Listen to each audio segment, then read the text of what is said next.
Le 1er novembre de cette année 2017 n'a pas dérogé à la règle. En effet, la chrétienté a célébré la fête de la Toussaint.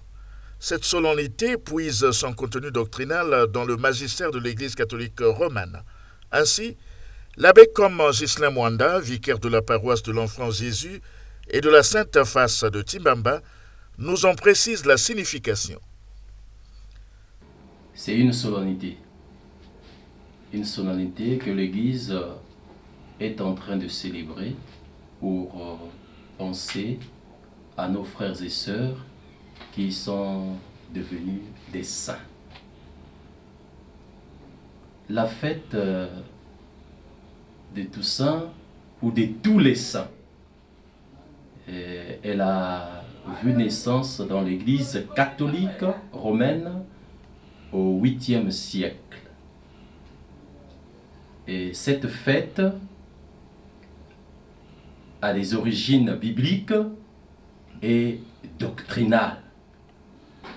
L'origine biblique, c'est dans le sens qu'on peut trouver des références dans la Bible, et doctrinale parce que l'Église catholique, comme telle, selon son credo, elle croit à la communion des saints. L'essentiel de cette fête, c'est de nous montrer que nous aussi, dans notre vie de tous les jours, nous aspirons à la sainteté. La Toussaint signifie donc littéralement la fête de tous les saints. Mais attention, c'est là que se cache l'équivoque. Elle ne désigne pas uniquement la fête de tous les saints qui ont été officiellement canonisés par l'Église. En réalité, c'est la fête de tous les saints au sens de tous les baptisés qui sont entrés dans la vie éternelle, tous ceux qui sont au ciel. À quoi renvoie donc la date du 2 novembre? Pourquoi fleurir les tombes? Et que dire de ceux qui pensent qu'il faut laisser les morts enterrer leurs morts? L'abbé comme Ghislain Mwanda apporte des éléments de réponse. Aujourd'hui, l'Église ne fait pas mémoire des défunts. L'Église célèbre la fête des Toussaints.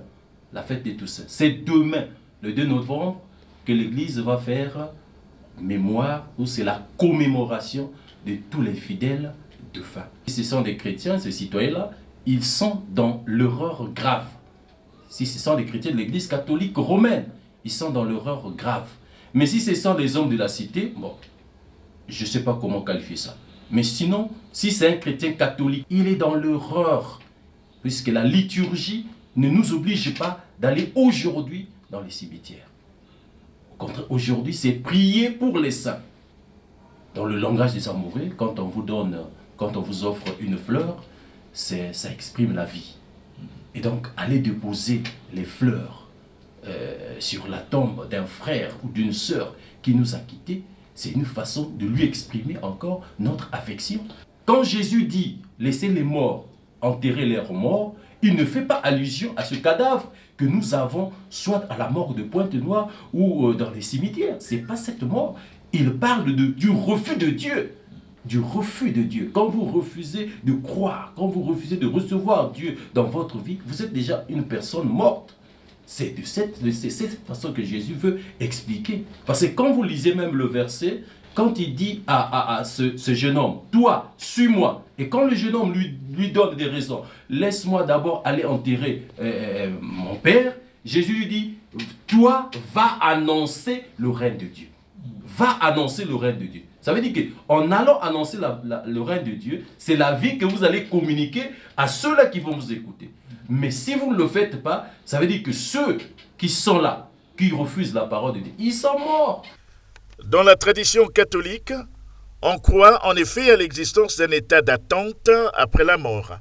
Il est incarné par le purgatoire. Les âmes du purgatoire doivent être purifiées et lavées de tout ce qui les retient encore loin de Dieu. C'est à leur intention que l'on prie le 2 novembre, depuis que les moines de Cluny ont institué cette fête à la fin du Xe siècle.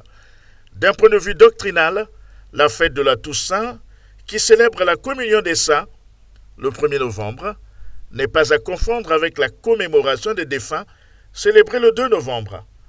En vérité, c'est donc le 2 novembre qu'on devrait aller nettoyer les cimetières et fleurir les tombes.